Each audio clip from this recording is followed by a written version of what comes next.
Hi friend, কেমন আছো তোমরা? একটা মিনি ব্লগ নিয়ে চলে এসেছি। দেখো, হঠাৎ করে একটা পেঁচা আমাদের এই সানসাইডটাতে বসে পড়েছে। আমাদের এখানে অনেকগুলো পেঁচা আছে, কিন্তু আমাদের এই জায়গাটাতে কখনো কোনো পেঁচা আসেনি। আমি ভাবলাম ওকে ফট করে ভিডিও করে নিই।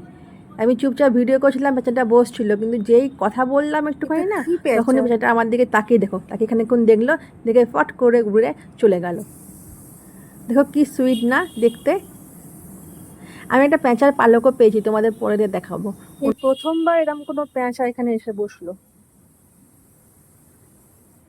আমাদের আবাসনে অনেক পেঁচা আছে, কিন্তু কোনোদিন আমাদের এই ব্যালকনির কাছে আসেনিও। আমার ব্লগটা ভালো লাগলে please subscribe my channel and like, share and comment. তোমরা সবাই ভালো থাকবে। Bye bye.